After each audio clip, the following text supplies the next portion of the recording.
जय हिंद दोस्तों, focus study with अभी पे आपका बहुत बहुत स्वागत है। आज एक झारखंड हाईकोर्ट का सेट देख लेते हैं। सेट नंबर 19 18 तक आपको मिल चुका है। 20 सेट का वादा था, 19 नंबर और एक बचेगा 20 नंबर। तो आज हम लोग 19 देखेंगे। कंप्लीट आपका जो है आपको शुरू से लेके आखिरी तक एक एक सवाल को देखना है, ठीक है। ऐसा ना हो कि आप जो है 5 मिनट 10 मिनट 2 मिनट 4 मिनट देख के स्किप कर जाए। दूसरी चीज़, जब भी आप सेट देखें, आपकी जब मर्जी तब आप देखें, जब आपको टाइम सूटेबल हो तब आप देखें और आराम से देखिए। हाथ में पेन पेपर लेके बैठिए, ऐसे करके मत देखिए सिर्फ, ठीक है। तो पेन पेपर लेके बैठिए ताकि आप कैलकुलेशन करते जाइए, सवाल का उत्तर आप भी लाते जाइए हमसे पहले। और फिर थोड़ा सा इधर देख लीजिए, ये जो अपना कोर्स है झारखंड हाई कोर्ट और सिविल कोर्ट्स दोनों के लिए है। ये कंप्लीट कॉम्बो है, आप यहाँ पे जाके विजिट कर सकते हैं। इसके अलावा अभी जो है झारखंड सचिवालय का माहौल बना है, तो भाई जो बहुत लोग इन सारे कोर्स में इनरोल भी हैं। जो लोग होना चाहते हैं, अगर कर सकते हैं, सारी की सारी रिकॉर्डेड वीडियो है, तो आप इसमें इनरोल हो सकते हैं। अदरवाइज आप देख लीजिएगा। सारा का सारा आपको कंटेंट फोकस स्टडी विद अभी ऐप पे मिल जाता है। इस ऐप का लिंक डिस्क्रिप्शन में भी दिया हुआ है और प्ले स्टोर से भी आप डाउनलोड कर सकते हैं। टेलीग्राम ज्वाइन करना बिल्कुल ना भूलें। वैसे टेलीग्राम पे भी संशय बना हुआ है, इसका सीईओ जो है गिरफ्तार हो गया है। क्या होता है नहीं होता है। टेलीग्राम पे ना आपको व्हाट्सअप का भी लिंक मिल जाएगा, व्हाट्सअप चैनल का। तो आप व्हाट्सअप चैनल जरूर ज्वाइन कीजिएगा टेलीग्राम में जाके, ठीक है। कंप्लीट वीडियो आपको देखना है। प्लेलिस्ट बना हुआ है झारखंड हाई कोर्ट के नाम से, आप वहाँ पे जाइए और प्रीवियस सेट जो है 18, आप उसको अगर नहीं देखें तो आप जाके देखिए। और कितने लोग हैं इस तैयारी में, बहुत कम लोग हैं झारखंड हाई कोर्ट की तैयारी में। मैक्सिमम लोग जो है इधर उधर लगे हैं। कोई सचिवालय में लगा है, कोई एलडीसी में लगा है, कोई एसएससी में लगा है, कोई जेपीएससी में, इधर बहुत लिमिटेड लोग हैं इसमें। लेकिन सीट जो है ना वो भी लिमिटेड है, बहुत इसमें हाई फाई सीट नहीं है। और अभी एग्ज़ाम के बारे में कुछ नहीं कहा जा सकता है कि इस साल होगा कि अगले साल होगा, ठीक है। तो आप तैयारी जो है धीरे धीरे धीरे धीरे करते रहिए। इसीलिए हम लोग सीट जो है आराम आराम से आपको दे रहे हैं। कंप्लीट लेक्चर आपको देखना है शुरू से लेकर आखिरी तक। एक एक सवाल को आपको पढ़ना है, समझना है और सॉल्व करना है। मेरा सवाल देखते हैं। क्वेश्चन नंबर पहला कहता है कि how many numbers from 1 to 430 are divisible by 7 and 11। 1 से 430 तक कितनी संख्याएं हैं जो 7 और 11 से विभाज्य हैं। 7 से भी और 11 से भी, दोनों से ना, दोनों से, सॉरी, 7 और 11 दोनों से विभाज्य है एक साथ। तो सबसे पहले आप सोचो कि वो पहली कौन सी संख्या है जो 7 से भी जाएगा और 11 से भी जाएगा। तो वो 7 और 11 का एलसीएम मतलब 77। तो जो पहली संख्या है वो 77 है, जो 7 से भी जा रहा है और 11 से भी जा रहा है। एकदम सिंपल तरीका बता रहा है, आपको समझ में भी आएगा और हर एक एग्जाम के लिए काम आएगा। ऐसा नहीं कि सिर्फ हाई कोर्ट का मैथ है तो हाई कोर्ट में सचिवालय वाले लोग आपके लिए भी काम का होगा, ठीक है। तो अब देखो पहला संख्या क्या मिला, 77। अब 77 के टेबल में जितना संख्या आएगा सब 7 से भी जाएगा और 11 से भी जाएगा। तो भाई पूरा टेबल हमको पढ़ना नहीं है, अनंत तक नहीं जाना है। अनंत संख्याएं होंगी जो 7 और 11 से विभाजित है, विभाज्य होगी, क्योंकि ये 7 और 11 से विभाज्य पहली संख्या, इनका एलसीएम 77। अब 77 के टेबल में जितना नंबर आएगा सब 7 से भी जाएगा और 11 से भी जाएगा, ठीक है जी। तो पूरा नहीं निकालना है, 1 से लेके 430 तक। तो भाई पहला संख्या 77। अब आपको करना क्या है, 77 सब में जोड़ते जाओ। तो 77 में 77 जोड़ो, 7 7 14 और 1 15, 154, ये दूसरी संख्या है। फिर इसमें 77 जोड़ो, 7 4 11, 7 5 12 और 1 13, 1 और 2 231, तीसरी संख्या है। फिर इसमें 77 जोड़ो, तो ये आपका हो गया 7 और 1 8, 7 2 9, 298। फिर इसमें 77 जोड़ो, फिर इसमें 77 जोड़ दो, सॉरी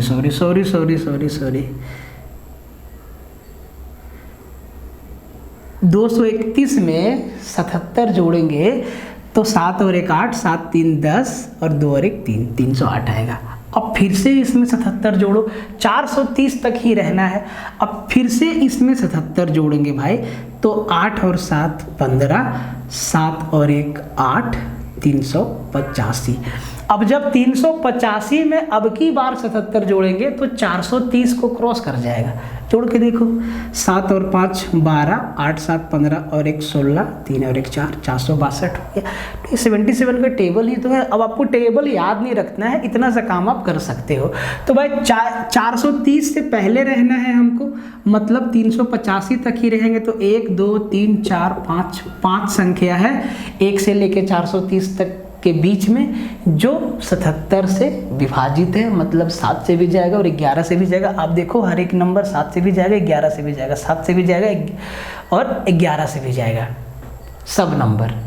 ठीक है, समझ। दूसरा देखो, कहता है कि A and B are two prime numbers such that A greater than B and their LCM is 209, the value of A square minus B।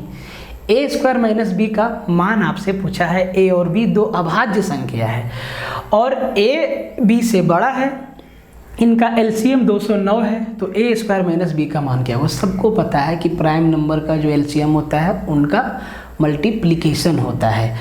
दो प्राइम नंबर 3 और 5, 3 और 5 का LCM क्या? 5 3 15। दो प्राइम नंबर 2 और 11, 7 और 11 का LCM 11 गुना 7 77। इसका मतलब ये है कि ये जो 209 है, ये जो 209 है, ये दो प्राइम नंबर का गुणनफल है A गुना B। अब इसको तोड़ना होगा और प्राइम नंबर इसको तोड़ना होगा। ठीक है, देखो तो ये किससे भाग जाएगा? तो 9 और 2 11, 11 से भाग जाएगा। तो ये 11 एकम 11, 11 9 99, मतलब ये 11 गुना 19 है। 11 गुना 19, 11 गुना 19 कितना? 209। इतना ही सा काम करना होता है। ठीक है, अब बोला है कि A और B है। A हमारा बड़ा है, मतलब A हमारा 19 है, तो A स्क्वायर माइनस B, 19 का स्क्वायर 361 माइनस B मतलब 11, और इसका उत्तर 350। बहुत ही आसान सवाल है। देखो, जब भी दो प्राइम नंबर को गुना करेगा तो उसको तोड़ना पड़ेगा इसी तरीक़ा से, वो प्राइम नंबर से आपका भाग जाएगा। ठीक है, तो बहुत ही आसान सवाल है। तीसरा नंबर सवाल है, कहता है कि the income of Raju is 20% more than his expenditure if his income increased by 60% and his expenditure increase by 70%, then what percent does his saving increase decrease. Raju की आय उसके व्यय से 20% अधिक है। ठीक है, यदि उसकी आय में 60% और व्यय में 70% की वृद्धि होती है तो उसके बचत में कितने प्रतिशत की कमी या वृद्धि होगी? ऑप्शन में जो प्लस का साइन है वो वृद्धि को दिखा रहा है और जो माइनस का साइन है वो कमी का दिखा रहा है। ठीक है, ऐसा नहीं कि आंसर हमारा जो है -10 आएगा, अगर कमी होगा तो माइनस वाला आंसर करेंगे। ठीक है, अब देखो 2-3 तरीका से इस सवाल को बना सकते हो। 100 मान के, सबसे पहला x मान के, और रेशियो लेके। किसका रेशियो लेंगे? ठीक है, देखो कहता है कि उसका जो आय है, जो उसका आमदनी है, वो खर्चा से 20% अधिक है। ठीक है, अगर उसका खर्चा 100 रुपया है तो उसका आमदनी 120 रुपया है। तो हम अगर 100 और 120 का रेशियो ले लें, ये इसका खर्च है, एक्सपेंस है, और ये इसका इनकम है। ठीक है, तो 5 और 6 आएगा।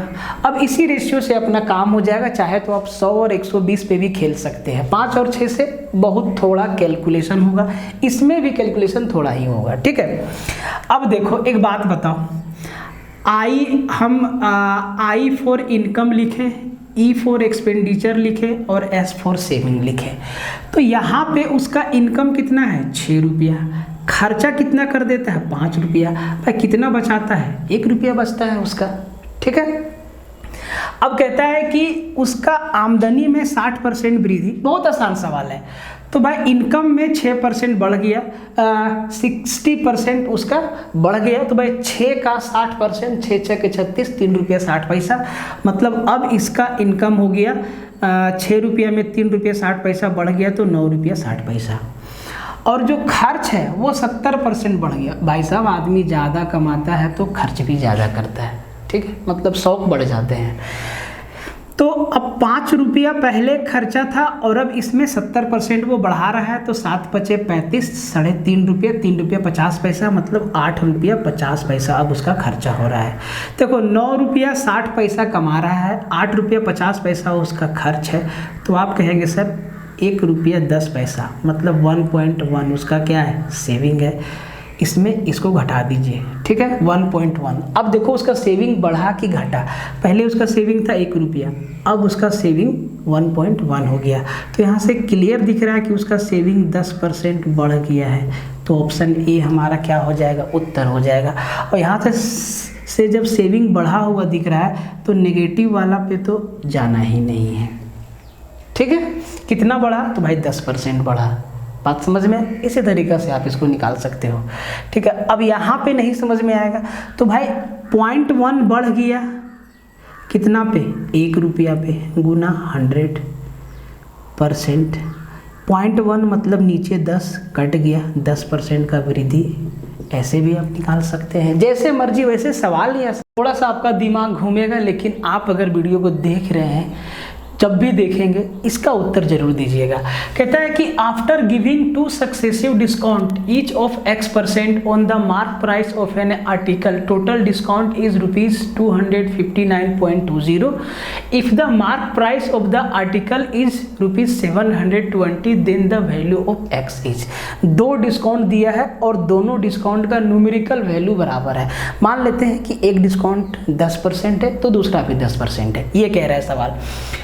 अब कह रहा है कि टोटल जो वो कस्टमर को छोड़ा रुपया में, वो 259 रुपया और 20 पैसा छोड़ा। कह रहा है कि x का मान क्या है, टोटल वो डिस्काउंट का नंबर क्या है, क्या 25% है, क्या 25 है, 20 है, 18 है, 24 है। अगर एक बार दिया 25% तो दूसरा बार भी 25%, एक बार 20 तो दूसरा बार भी 20, इस तरीक़ा से दोनों डिस्काउंट का न्यूमेरिकल वैल्यू बराबर है, ठीक है जी। अब इस सवाल को कैसे करेंगे, 6-7 तरीका आपको जो है बाज़ार में तैरते हुए मिलेंगे। हम आपको वही बताएंगे जिससे आप जो है जिसको समझ सकते हैं, कमज़ोर से कमज़ोर स्टूडेंट भी समझ जाएगा और आप आसानी से उत्तर दे सकते हैं, ठीक है। देखो आप ना इस सवाल को ऐसे बनाओ, आप देखो कि अगर सीधा 720 रुपया के सामान पे अगर 259 रुपया 20 पैसा छोड़ दिया है, तो आप ये बताओ कि कितना % छोड़ा है। अब देखो % निकालने का तो तरीका यही है कि भाई 259 इतना बटा इतना गुना में 100%, यही होता है ना। बोले सर यही होता है। अब यार अंदाज लगाओ ना कि अगर हम 720 का 50% देखें तो 72 का आधा 36, 360 रुपया। 360 रुपया यहाँ पे है 259 रुपया 20 पैसा। अगर हम इसका 40% देखें तो 4 दूना 8 और 7 चौके 28, 288 रुपया, 288 रुपया। मतलब ये 40% से कम डिस्काउंट दिया है। 40% से कम दिया है तो इसको कितना से मल्टीप्लाई करें कि लास्ट में 2 आए, 6 से। 6 का मतलब देखो ये सब चीज़ ना प्रैक्टिस से आता है। 36% का डिस्काउंट आपको एकदम यहाँ पे दिया है फ्लैट सीधा। 720 पे अगर सीधा 36% का डिस्काउंट दे तो 259 रुपया 20 पैसा का डिस्काउंट मिलेगा। कैसे निकालें, मेरी बातों को समझना, लॉजिक को समझना। ऐसे ही नहीं बोल दिए हम, ये चीज़ हमको पता चल गया कि ये 40% से भी कम है। तो भाई है कितना, यहाँ पे देखो 2 और 0 है पॉइंट के बाद। अगर हम इसको 39 से मल्टीप्लाई करें तो ये हो जाएगा 9 दूना 18, 8 देगा। 37 से 38 से 6 देगा, 37 से 4 देगा, 36 से 2 देगा। मतलब ये कंफर्म हो गया कि ये 36% ही है। आपको यकीन नहीं हो रहा है ना, तो आप ऐसे ट्रेडिशनल मेथड से निकाल के देख लो। 720 का 36% कितना आएगा, तो आपको 259 रुपया और 20 पैसा मिलेगा। अब ये चीज़ हम समझ में आ गए कि सीधा डिस्काउंट जो है 36% है। और आपको परसेंटेज में कई बार बताए हैं, आप कोर्स में भी देख लेना कि अगर 36% का फ्लैट डिस्काउंट है तो उसको 2 सक्सेसिव डिस्काउंट 20% और 20% मिला होगा। अब आप इसको 100 से समझो, ठीक है, 100 से समझो। मान लो कि हम 100 रुपया पे सीधा डिस्काउंट दे दिए 36% का, 36% का, मतलब हम 64 रुपये में बेच दिए सामान को। सर ठीक है, अब हम चाहते हैं ना कि इसको 2 बराबर डिस्काउंट दें, 2 सक्सेसिव, 2 लगातार छूट दें इसको।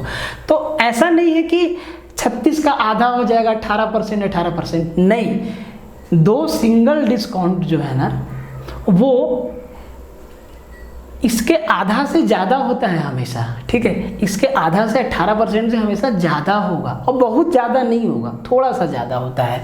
तो देखो, अगर हम इस पे 20 रुपया पहला डिस्काउंट 20% का देते हैं, तो आप कहेंगे सर 80 पे हमारा प्राइस पहुंचा, इस पे फिर 20% का डिस्काउंट दिए, तो 8 दूना 16, 64 रुपया। देखो, चाहे हम 2 सक्सेसिव डिस्काउंट दे 20% और 20% का, चाहे हम एक सीधा डिस्काउंट दे दें 36% का, वस्तु का सेलिंग प्राइस बराबर हो जाएगा। तो ये सवाल ना मुश्किल नहीं था, बहुत आसान था। डिपेंड करता है कि आप कितना बढ़िया से परसेंटेज से को प्रॉफिट लॉस को समझे हैं, कैसे खेलते हैं आप। बाकी आप x मान सकते हैं, y मान सकते हैं, z मान सकते हैं, कई मेथड है, कई घूमते हुए आपको मेथड मिल जाएगा, वहाँ से भी आप कर सकते हैं। लेकिन मेरे ख्याल से ये जो है सबसे कम कैलकुलेटिव है, ठीक है, क्योंकि हम लोग ना डिस्काउंट वाला चैप्टर में बहुत सक्सेसिव डिस्काउंट निकालते हैं। 10%, 10%, 10% का 3 लगातार छूट दे दिया, तो भाई एक सिंगल डिस्काउंट के बराबर क्या होगा, 20%, 20% का 2 लगातार छूट दे दिया, तो एक सिंगल डिस्काउंट हम उसको कितना दे सकते हैं ताकि सेलिंग प्राइस बराबर हो जाए। कोई व्यापारी बोलेगा कि हम ना इसको 20% के जगह पे हम एक सिंगल डिस्काउंट देना चाहते हैं, तो ऐसा नहीं है कि आप इसको ऐसे समझ जाए कि 20% प्लस 20% का 2 सक्सेसिव डिस्काउंट है, ठीक है। तो आप कहेंगे नहीं सर एक 40% सिंगल डिस्काउंट दे दीजिए, तो ये ना गलत हो जाएगा। सिंगल डिस्काउंट जो होगा वो सक्सेसिव डिस्काउंट के जोड़ से कम होगा। ये छोटा छोटा बात है जो कि आपको ऑब्जर्व करना होता है सवालों में, ठीक है। और इस सवाल में कुछ नहीं, हर एक चैप्टर से सवाल डाल रहे हैं, ठीक है। If the simple interest at the same interest rate on ₹500 for 4 years and ₹700 for 2 years combined together is ₹280, then what is the rate of interest. 500 रुपया पे 4 साल में और 700 रुपया का 2 साल में जो कुल ब्याज है, साधारण ब्याज, वो 280 रुपया, तो ब्याज का दर बोला, रेट ऑफ इंटरेस्ट क्या है, समान है दोनों के लिए। बहुत ही आसान सवाल है, कुछ नहीं करना है, बेसिक से उड़ा दीजिए इसको, ठीक है। 500 का इंटरेस्ट जोड़ेंगे और 700 का इंटरेस्ट जोड़ेंगे, 280 रुपया मिलेगा, यही सवाल कह रहा है। तो भाई आपको एक चीज़ मालूम है कि जब हम लोग PRT/100 लिखते हैं तो नीचे का 100 से ऊपर का 100 क्या कैंसिल नहीं होगा, मतलब आप इसको सीधा एक स्टेप में फ्रेम कर सकते हैं। 280 रुपया है ना, वो बराबर है, और रेट ऑफ इंटरेस्ट को हम मान लें R%, ठीक है। 500 का 4 साल में, तो भाई 100 से ऊपर नीचे कट जाएगा, तो 5 के 20 R यहाँ पे बचेगा, प्लस 0 0 कट जाएगा, 7 दूना 14 R, ये 34 R, मतलब R% यहाँ से सीधा निकल जाएगा 280/34, और नीचे में तो 17 आएगा, 17 सब में है, तो आप इसको लिख लो मेरे भाई 140/17, तो कितना बार में ये चला जाएगा, 17 7 119, 17 6 के 2 तल से 17 7 119 और 17 8 136, 8 सही 4/17%, सीधा सवाल है और CI से है। कहता है कि what is the amount of sum of ₹32,000 at 20% per annum, 20% per annum for 9 month compounded quarterly. 32,000 की राशि पर त्रैमासिक आधार पर चक्रवृद्धि की जाने वाली 20% वार्षिक दर पर 9 महीने में कितना हो जाएगा, मतलब आपसे अमाउंट पूछा है। तो सबसे पहला बात कि एग्जामिनर ना बहुत खुश था, 32,000 हम किसी को उधार देंगे इंटरेस्ट पर तो वो पैसा बढ़ के मिलेगा, तो ये एग्जैक्ट तो हमको 32 का 32,000 नहीं देगा, बढ़ा के देगा, ना ही उससे कम देगा। तो भाई दो ऑप्शन तो आपका उड़ गया। अब या तो आंसर ये होगा या तो आंसर ये होगा, ठीक है। निकालने का तरीका क्या है? पहला बेसिक फॉर्मूला लगा के, दूसरा पेड़ पौधा तरीका जिसको लोग ट्री मेथड बोलते हैं, इधर से चीरा लगाते हैं, इधर से चीरा लगाते हैं और फिर जोड़ते हैं, ठीक है। तीसरा रेशियो से, और इस सवाल के लिए रेशियो सबसे आसान रहेगा, ठीक है। अब देखो जी 20% मतलब क्या? 1/5 1/5 का मतलब ये हुआ कि 5 रुपया हम देंगे तो वो 6 रुपया देगा, और ये कांड को दोहरा देंगे। परसेंट हम गलत लिख दिए, हाँ वैसे भी हो जाए, देखो वैसे भी हो जाएगा, ठीक है। सीधा हम इसी को रख लेते हैं 20 को ही, तो अगर हम 20 रुपया देंगे तो वो 21 रुपया देगा, और ये कहानी 3 बार होगा। तो भाई कहते हैं कि 3 बार गुना करने का मतलब क्या? पावर 3 लगा दो, तो ये हो जाएगा 8000, और ये हो जाएगा 21 का पावर 3 9261, ठीक है। अब ये हमारा क्या है? प्रिंसिपल, और ये हमारा क्या है? अमाउंट। प्रिंसिपल मेरा यहाँ पे कितना है सर? 8000, और ओरिजिनल में कितना है? 32,000। इसका 4 गुना है, मतलब जो अमाउंट मिलेगा वो भी इसका 4 गुना मिलेगा। तो इसका 4 गुना 4, लास्ट में 4 किसका है? करके देख लो इसको। 4 का ये 4, 4 6 24 का 4 हाथ में 2, 4 दूना 8 और 2 10, 4 9 36 और 1 37,044 रुपया मिलेगा आपको, ठीक है। सीधा इसी तरीका से बना दे। ऐसा ज़रूरी नहीं है कि हर एक सवाल को एकदम बढ़िया से मुश्किल पूछेगा, ठीक है। सवाल एग्जाम में आसान भी होते हैं, जैसे कि ये रेशियो के सवाल दिए हैं आपके प्रैक्टिस के लिए। 3a बराबर 4b बराबर 5c है, तो a:b:c निकालना है। कई बार बता चुके हैं, कोर्स में भी बताए हैं, ठीक है।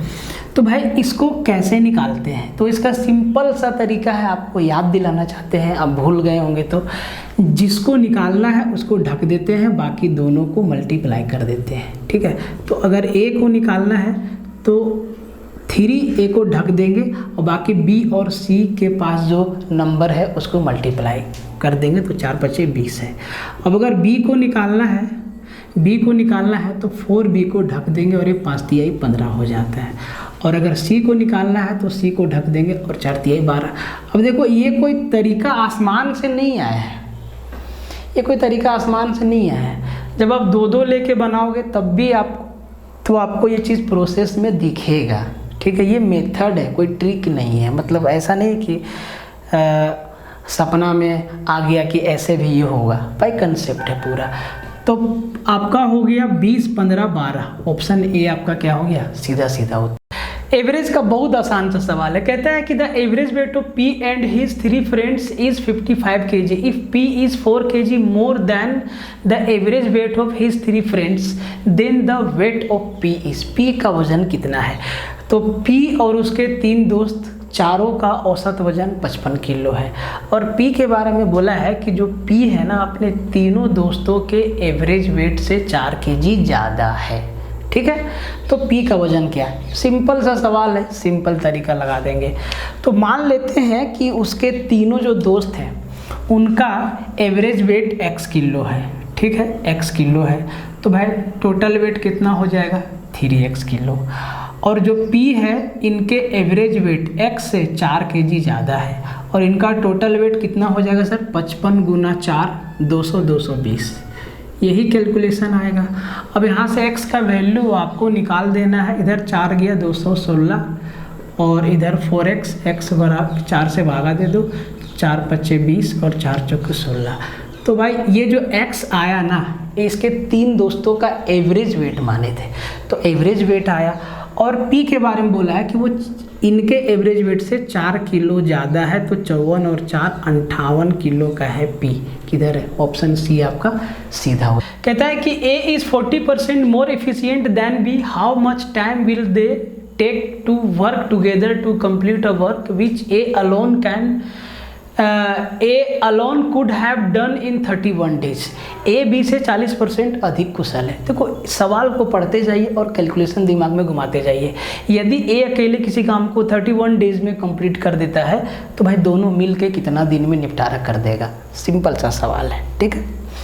अब जरा ध्यान से देखो ए और बी के बारे में क्या बोला गया है कि ए बी से 40% अधिक क्षमतावान है, मतलब अधिक पावरफुल है 40%, ठीक है। मतलब ये बात साफ है कि बी जितना देर में 100 काम को निपटाएगा 100 यूनिट, उतना देर में ए जो है 140 यूनिट का निपटारा कर देगा। इनका रेशियो 140 और 100 का अनुपात 7:5, ये इनके इफ़िशियंसी का रेशियो है, ठीक है। अब देखो ए जो है 31 दिन में अकेले काम को कंप्लीट कर देगा भाई। तो ये 31 दिन तक काम करेगा और हर दिन 7 काम करता है, तो कितना काम, 7 और 7 21, 217 काम करेगा। मतलब टोटल वर्क कितना हुआ, 217। अब ए और बी मिल के काम करेगा तो भाई टोटल काम करना कितना है, 217, और ए और बी मिल के एक दिन में कितना काम कर देगा, 12। तो 217 को 12 से भाग देंगे, डेज निकल जाएगा। लेकिन ऑप्शन में क्या किया है कि भाई मेरे इसी तरीका का उत्तर दे दिया है, तो हम लोग इसी तरीका से उत्तर देंगे। देखो ऑप्शन को बदलना मेरी आदत नहीं है, ठीक है। जैसे दिया है उसी हिसाब से प्रैक्टिस करो। भाई मेरे इतना क्वेश्चन एग्जाम में आया हुआ है कि आपको करना कुछ नहीं है, सिर्फ प्रीवियस ईयर पकड़ के निपटारा कर देना है और कहानी खत्म, ठीक। नंबर 10 सिंप्लीफिकेशन से है और ये सवाल आपके लिए है। आपको इसका उत्तर देना है कमेंट में, ठीक है। 46 + 3/4 ऑफ 32 - 6, 37 बटा में 37 - 3/4 ऑफ 34 + 6, ये दोनों ब्रैकेट के अंदर है, ठीक है जी।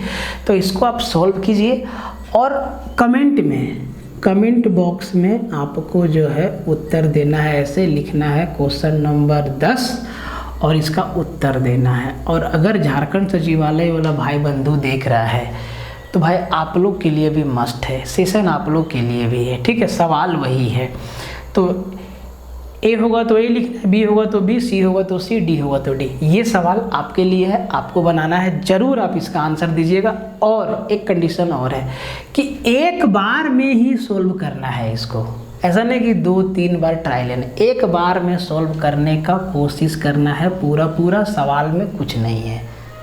कहता है कि यदि sec² थीटा + tan² थीटा बराबर 25/18 है तो sec का पावर 4 थीटा - tan का पावर 4 थीटा का मान क्या होगा। बहुत ही आसान सवाल है।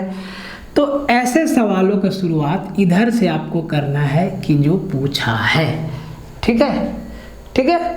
आप यहाँ से भी शुरुआत कर सकते हैं, उत्तर आना यही है, यहीं से है, ठीक है। दोनों जगह से उत्तर आएगा, यहाँ से भी और यहाँ से भी।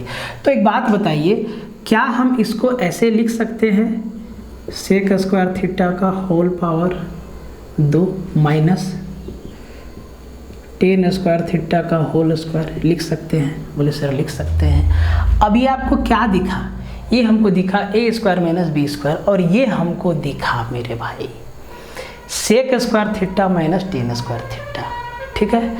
तो क्या ये a² - b² दिख रहा है, तो हम इसको क्या लिख देंगे, हम इसको लिख देंगे a + b × a - b। बोले बिल्कुल लिखे कि नहीं, बोले सर लिखेंगे। और sec² थीटा - tan² थीटा का वैल्यू 1 होता है, और sec² थीटा + tan² थीटा का वैल्यू 25/18 दिया है। तो यही हमारा इस सवाल का उत्तर हो जाएगा। सिंपल। कहता है कि sin का पावर 4 थीटा + cos का power 4 theta upon 1 - 2 sin² theta × cos² theta का मान क्या होगा। बहुत ही सिंपल सवाल है, ठीक है। एक कंसेप्ट आपको बताते हैं जिससे ये सवाल बनेगा, ना ही आपको वैल्यू सोचना है ना ही कुछ सोचना है। और ये कई बार बताए हैं, कोर्स में भी बताएं, फिर से याद दिला देते हैं। तो आपको ये चीज़ मालूम है कि sir sin² theta + cos² theta बराबर 1 होता है। अगर दोनों तरफ स्क्वायर कर देते हैं, और ये रिजल्ट भी आपको बताए हैं, अगर दोनों तरफ स्क्वायर कर देते हैं, दोनों तरफ होल स्क्वायर कर देते हैं, तो ये हो जाता है sin का पावर 4 थीटा + cos का पावर 4 थीटा + 2 sin² थीटा और cos² थीटा बराबर 1 का स्क्वायर 1।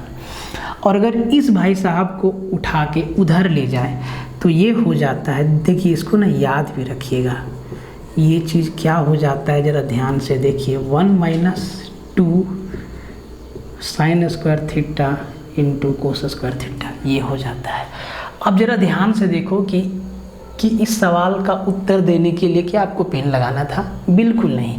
जैसे ही ये चीज़ आपको समझ में आता है तो भाई इसके जगह पे हम इसको लिख सकते हैं। बोले सर लिख सकते हैं, तो ऊपर नीचे सेम हो गया, कट गया, जो ऊपर है वही नीचे है, और 1 आपका सीधा सीधा को बनाने का 2 तरीका। पहला क्रॉस मल्टीप्लाई कर दीजिए, उसके बाद सोचिए। दूसरा C&D लगाइए, कहानी ख़त्म करिए। तो जैसे ही कंपोनेंडो और डिविडेंडो इसमें लगाएंगे मेरे भाई, अच्छा ये 2/5 है ना, कि 5/2 है, किधर गया किधर गया किधर गया किधर गया किधर गया किधर गया, 2/5, अच्छा सॉरी 5/2 है। ओहो, यहाँ पे प्लस है, यहाँ पे माइनस है, और ये 5/2 है। ठीक है, ये सवाल है। अब ठीक है, वहाँ ठीक है। हाँ, कंपोनेंडो एंड डिविडेंडो लगाइए, खुश रहिए। तो भाई लगाते कैसे हैं आपको कई बार बताया है, ठीक है। अंश में हर को एक बार जोड़ते हैं और फिर अंश में ही एक बार हर को घटाते हैं, ऊपर नीचे लिख देते हैं दोनों तरफ। तो ये सीधा आ जाएगा sin x upon cos x बराबर 5 और 2 7, और 5 में 2 गया 3। sin x बटा cos x क्या होता है सर? 10। ये 10x का वैल्यू आ गया 7/3। तो ये बताने की आवश्यकता नहीं है कि cot x का वैल्यू हो जाएगा 3/7। अब आपको करना कुछ नहीं है, cot x की जगह पे 3/7 रख के उत्तर लगा देना है। क्या आएगा?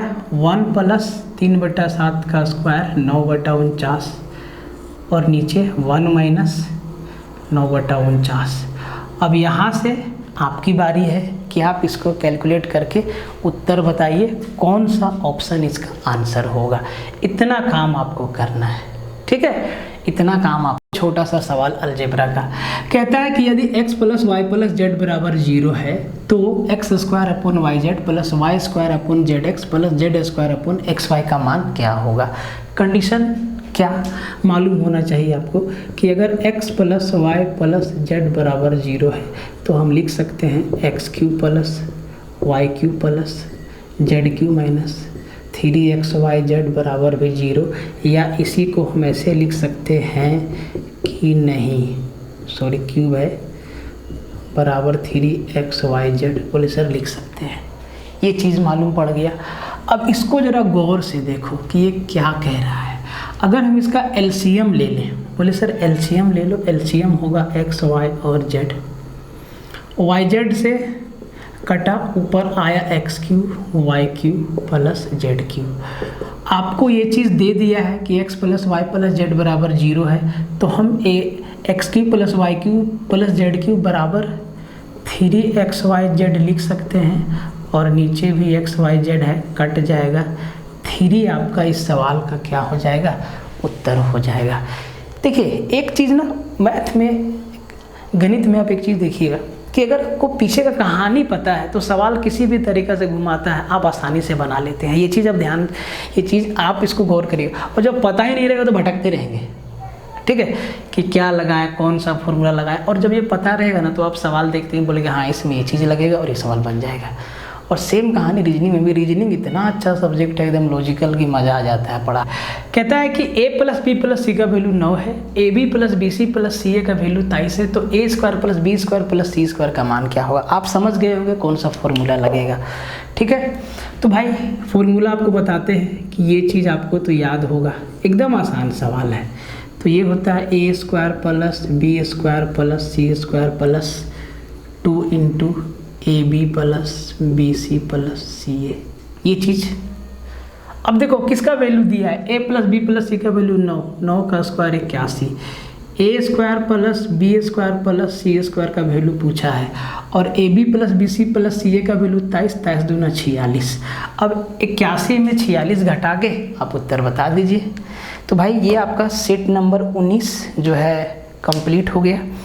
अब एक बचा सेट नंबर 20 और सेट नंबर 20 को सोच रहे हैं कि एक नए तरीक़ा से डिजिटली आपको दिया जाए, एक कोशिश कर रहे हैं। हो जाता है तो बहुत अच्छी बात है, आपको फिर उसी माध्यम से पढ़ाया जाएगा। जितना भी कोशिश हो रहा है हम लोग कर रहे हैं अपने आप को पढ़ाने के लिए कि भाई किस तरीक़ा से और पढ़ाया जाए। बाकी कमेंट में आप लिखिएगा लेक्चर आपको कैसा लगा। मिलते हैं नेक्स्ट वीडियो में, तब तक के लिए।